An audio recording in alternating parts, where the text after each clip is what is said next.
కర్ణాటకలో రాజకీయం రసవత్రంగా కొనసాగుతోంది. అధిష్టానం సూచన మేరకు సిద్దరామయ్య సీఎం పదవికి రాజీనామా చేసేందుకు సిద్ధంగా ఉన్నట్లు తెలుస్తోంది. మరింత సమాచారం మా ప్రతినిధి ముకుందన్ అడిగి తెలుసుకుందాం.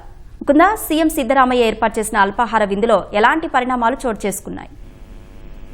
ఈ కర్ణాటక అధికార పన్నెండుకి సంబంధించినటువంటి ఈ రాజకీయ వ్యవహారాలు ఏవైతే ఉన్నాయో దానికి సంబంధించి మార్నింగ్ సిద్దరామయ్య మా మంత్రివర్గ సహచరులందరూ కూడా బ్రేక్ఫాస్ట్ మీటింగ్ పిలవడం జరిగింది. ఆ బ్రేక్ఫాస్ట్ మీటింగ్ లోనే వాళ్ళ మంత్రులందరూ క్లియర్ గా చెప్పారు, నేను రాజీనామా చేయబోతున్నా అని చెప్పేసి క్లియర్ గా చెప్పేశారు. అయితే చెప్పిన తర్వాత ఇంకా అధికారికంగా బయటకు వచ్చి 11:30కు బహుశా అతను ప్రెస్ మీట్ పెట్టి అందులో రాజీనామాకు సంబంధించినటువంటి కారణాలు, తర్వాత అసలు ఇంతవరకు గత 3 ఏళ్లుగా నేను ఈ రాష్ట్ర ప్రభుత్వానికి సంబంధించినటువంటి అభివృద్ధి కార్యక్రమాల గురించి అవన్నీ కూడా చెప్పి ఈ తర్వాత నేను రాజీనామా ఎందుకు చేయబోతున్నా విషయాలను కూడా చెప్పే అవకాశం ఉంది. ఈ విలేకరుల సమావేశం అయిన తర్వాత బహుశా 3 గంటలకు లోక్ భవన్ కు వెళ్తున్నట్టుగా కూడా సీఎం వారి మంత్రివర్గ సహచరులతో చెప్పారు.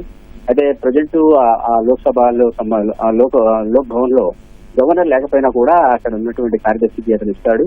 అయితే ఫిజికల్ గా ముఖ్యమంత్రి లేకపోయినా కూడా మన ఫ్యాక్స్ ద్వారా పంపించినా లేదా ప్రతినిధి ద్వారా పంపించినా కూడా అది ఆ రాజీనామాను మన లోక్ భవన్ స్వీకరిస్తుంది. దాని తర్వాత గవర్నర్ వచ్చిన తర్వాత దాన్ని ఆమోదించడం అవన్నీ తర్వాతి పరిణామాలు. అయితే ప్రస్తుతానికి సంబంధించి ఇక్కడ మంత్రివర్గ సహచరులందరూ కూడా ఆల్రెడీ ముందుగానే డిసైడ్ చేసుకున్నట్టుగా కనపడింది. సీఎం బ్రేక్ఫాస్ట్ మీటింగ్ లోనే అతను ఎక్కువగా వాళ్ళతో చర్చించకుండా నేను రాజీనామా సంబంధించి నేను నిర్ణయం తీసేసుకున్నానని చెప్పడం జరిగింది. దీని తర్వాత ఈ ప్రెస్ మీట్ లో చెప్తే ఏదైతే మనకు అతను చెప్పేటువంటి కీలకమైనటువంటి అంశాలు ఏవైతే ఉంటాయో నేను రాజీనామా చేయబోతున్నాను, దాని తర్వాత ఎవరు సీఎం అనేది ఇంకా ఆయన అనౌన్స్ చేయడు. ఎందుకంటే ఆయనకు ఇంతవరకు అది సిఎల్పీ మీటింగ్ లో మాత్రమే అది అనౌన్స్ చేస్తారు. ఆ సిఎల్పీ మీటింగ్ ఎప్పుడన్నది కూడా ఇంతవరకు రణదీప్ సింగ్ సూర్జేవాలా గాని తర్వాత ఏఐసిసి అధికారికంగా ఇంతవరకు ఆ సిఎల్పీ మీటింగ్ సంబంధించిన సమాచారానికి ఇవ్వలేదు. కానీ మనకు ఆ మూలాల ప్రకారం చూస్తే ఈ రోజు రేపు మాత్రం సిఎల్పీ మీటింగ్ ఉండే అవకాశం అయితే కనపడుతూ ఉంది. ఈలోగా అప్పటికే ఈ డికే శివకుమార్ కు సంబంధించినటువంటి వాళ్ళ నివాసం వద్ద భారీ బందోబస్తు ఏర్పాటు చేయడం, అలాగే ఇప్పుడు ఆ తర్వాత ఈ కేబినెట్ మన డికే శివకుమార్ సంబంధించినటువంటి మంత్రివర్గంలో ఎవరెవరు మంత్రివర్గంలో ఎవరు ఉండాలనేటువంటి క్యాలిక్యులేషన్స్ అన్ని కూడా ఆల్రెడీ మొదలైపోయాయి. ఎందుకంటే ఇవన్నీ కూడా ముందుగానే మనం ప్రిపేర్ చేసుకున్నటువంటి విషయాలు. సిద్దరామయ్య ఎప్పుడో దాదాపు ఆ ఢిల్లీకి వెళ్ళిన తర్వాతనే ఆల్రెడీ నేను రిజైన్ చేస్తానని చెప్పడం జరిగింది.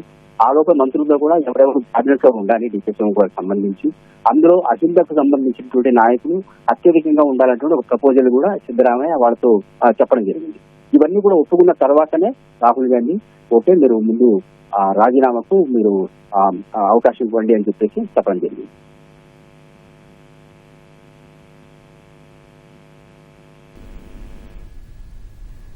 ముకుంద, సీఎం అభ్యర్థిపై కాంగ్రెస్ అధిష్టానం ఏం నిర్ణయం తీసుకుంది?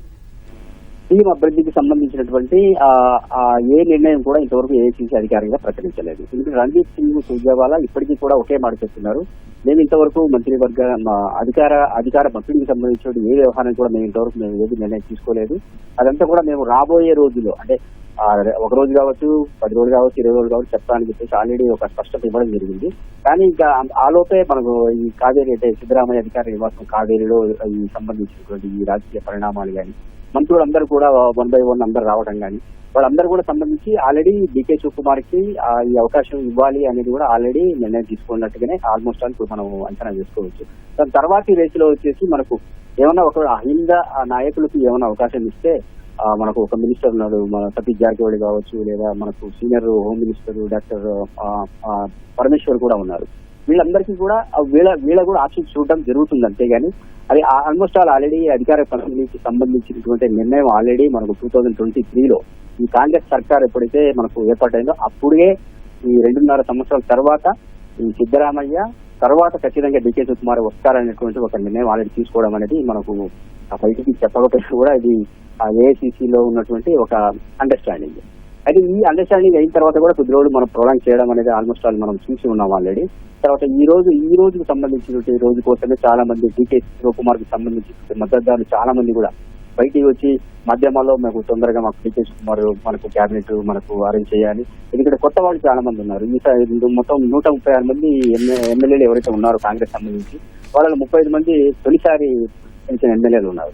వీళ్ళందరూ కూడా మాకు ఖచ్చితంగా మాకు కొత్త క్యాబినెట్ లో మనకు అవకాశం ఇవ్వాలని చెప్పేసి వాళ్ళు ఒత్తిడి చేయడం, దాని తర్వాత పాత వాళ్ళు చాలా మంది రిపీటెడ్ గా వాళ్ళు క్యాబినెట్ లో ఉండటం వల్ల వాళ్ళందరినీ కూడా ఈ పార్టీకి సంబంధించిన సేవలకు వాళ్ళు మలచాలని చెప్పేసి వాళ్ళు చెప్పడం, ఇవన్నీ కారణాలు బట్టి చూస్తూ ఉంటే ఖచ్చితంగా వాళ్ళు ఏఐసిసి ఖచ్చితంగా డీకే శివకుమార్ మీదనే అతని మీద చాలా హోప్ ఉంది. ఎందుకంటే ఏఐసిసిలో కూడా రాహుల్ గాంధీతో పాటు పైగా సోనియా గాంధీ కూడా ఉన్నారు, తర్వాత రాబర్ట్ వాద్రే, ఈ ప్రియాంక వాద్రే, వీళ్ళందరూ కూడా ఖచ్చితంగా డీకే శివకుమారే నెక్స్ట్ సీఎం కావాలని ఖచ్చితంగా చెప్పడం వల్లనే సిద్ధరామయ్య తరువాత డీకే యొక్క ఏదైతే ఎలా ఉందో అది ఖచ్చితంగా కంటిన్యూ కాబోతుంది.